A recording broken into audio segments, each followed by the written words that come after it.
एक ऐसी राजकुमारी जिनका जन्म किसी मां की कोख से नहीं बल्कि यज्ञ की अग्नि से हुआ था, जिनके 3 स्तन थे, जिन्होंने बचपन में ही तलवार संभाल ली थी, जिसने पृथ्वी के राजाओं को हराया, स्वर्ग के देवताओं का परास्त किया और फिर अपनी विजय यात्रा लेकर सीधे कैलाश पहुंच गई। लेकिन वहां कुछ ऐसा हुआ जिसने एक अजय योद्धा को एक ही पल में शांत कर दिया। उसकी तलवार हाथ से छूट गई, उसका तीसरा स्तन स्वयं गायब हो गया और उसे समझ आ गया उसकी सारी यात्रा आखिर किस मंजिल तक पहुंचने के लिए थी।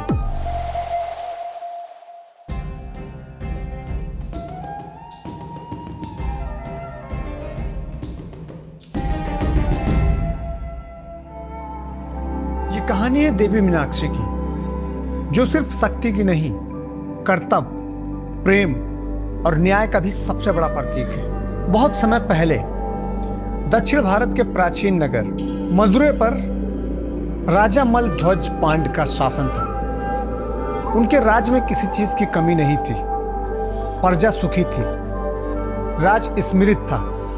लेकिन महल के भीतर एक ऐसी कमी थी जो हर रात राजा और रानी के हृदय को तोड़ देती थी। वर्षों बीत गए लेकिन उन्हें संतान का सुख प्राप्त नहीं हुआ।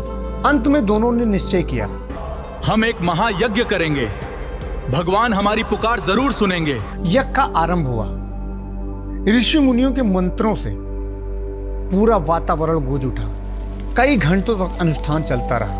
फिर अचानक यज्ञ की अग्नि असाधारण रूप से प्रज्वलित हो गई।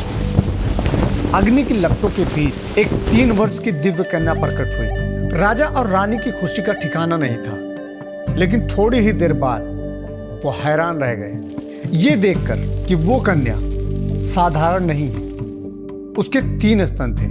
पूरा राज दरबार मौन हो गया। तभी आकाशवाणी हुई, राजन, डरो मत, यह कन्या साक्षात देवी पार्वती का अवतार है। राजन ने उस दिव्य बालिका को गोद में उठाया और उसका नाम रखा मीनाक्षी, अर्थात मछली जैसी सुंदर और गहरी आंखों वाली।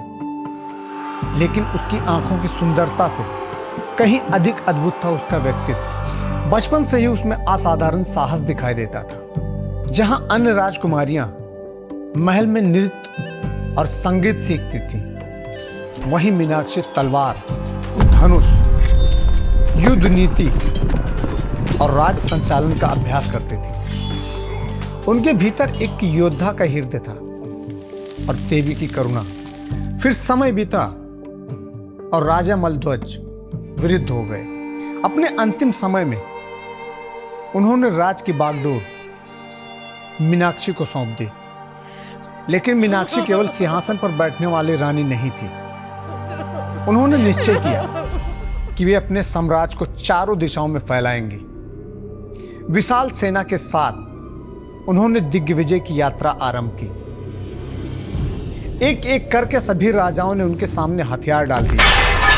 उनकी वीरता के सामने कोई टिक नहीं पाया। पृथ्वी पर विजय प्राप्त करने के बाद भी उनका उत्साह कम नहीं हुआ। उन्होंने स्वर्ग की ओर प्रस्थान किया। देवताओं ने उनका सामना किया, लेकिन उस दिन इंद्र सहित सभी देवता पराजित हो गए। अब केवल एक स्थान बचा था, कैलाश, जहां स्वयं भगवान शिव निवास करते थे। मीनाक्षी अपनी सेना के साथ कैलाश पहुंची। युद्ध की तैयारी पूरी हो चुकी थी। तभी हिमालय की शांत वादियों के बीच भगवान शिव स्वयं उनके सामने प्रकट हुए। उनके मस्तक पर अर्धचंद्र, जटाओं में गंगा और चेहरे पर अद्भुत शांति। जैसे ही मीनाक्षी की दृष्टि शिव पर पड़ी, उनके भीतर कुछ बदल सा गया। उनका हृदय शांत हो गया। हाथ में पकड़ी तलवार कांपने लगी और अगले ही क्षण भूमि पर गिर पड़ी।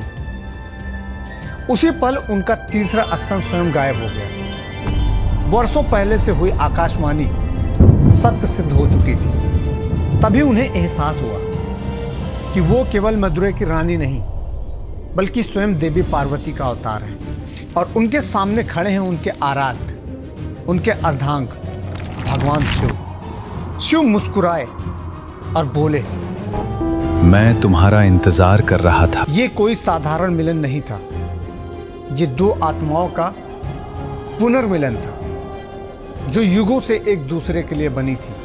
इसके बाद भगवान शिव ने सुंदेश्वर का रूप धारण किया और मदुरै की ओर चल पड़े। पूरे नगर को दुल्हन की तरह सजाया गया।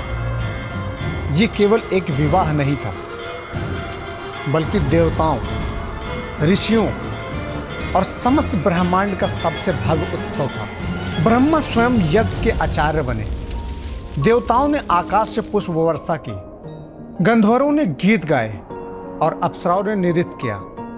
लेकिन इस विवाह में सबसे सुंदर बात अभी बाकी थी। हिंदू रीति रिवाजों में कन्यादान भाई की उपस्थिति को विशेष माना जाता है। इसलिए स्वयं भगवान विष्णु ने मीनाक्षी के बड़े भाई का कर्तव्य निभाया। उन्होंने अपनी बहन का हाथ भगवान शिव के हाथों में रखते हुए कहा, आज से ये तुम्हारी है, इसकी रक्षा करना। इसी कारण आज भी मदुरै के मीनाक्षी मंदिर में विवाह उत्सव से पहले भगवान विष्णु की विशेष पूजा की जाती है। विवाह के बाद मीनाक्षी और सुंदेश्वर ने मदुरै पर मिलकर शासन किया। ये वो समय था जब राज्य में न्याय, समृद्धि और धर्म अपने चरम पर थे। कुछ समय बाद उनके यहाँ एक पुत्र का जन्म हुआ जिसे उग्र पांड्या कहा गया। कई ग्रंथों में उन्हें भगवान का कर्तृत्व का अवतार माना गया। मीनाक्षी ने अपने पुत्र को केवल शस्त्र ही चलाना नहीं सिखाया, बल्कि ये भी सिखाया, बेटा तलवार चलाना सीखो, लेकिन पहले न्याय करना सीखो। राजा वो नहीं जो सिर्फ युद्ध जीते, राजा वो है जो अपनी प्रजा की आंखों में उम्मीद जगाए, जो कमजोर को सहारा दे, जो भूखे को रोटी दे, जो दुखी को आसरा दे। इसी बीच उनकी माता कंचनमाला वृद्ध हो चुकी थी। उनके मन में बस एक ही सवाल था, मेरे पति को मोक्ष मिला, क्या वो ठीक हैं? क्या उनकी आत्मा शांत है? एक बेटे होने के नाते मीनाक्षी अपने माँ का दर्द समझ गई। उन्होंने भगवान सुंदेश्वर के साथ मिलकर अपनी दिव्य शक्ति से राजा मलध्वज को स्वर्ग से बुलाया। वर्षों बाद पति पत्नी का मिलन हुआ। फिर भगवान शिव और देवी मीनाक्षी ने दोनों को मोक्ष प्रदान किया। उस दिन मीनाक्षी की आंखों में आंसू थे, लेकिन वे दुख के नहीं थे, बल्कि उस संतोष के थे कि उन्होंने एक बेटी होने का धर्म भी पूरा कर दिया।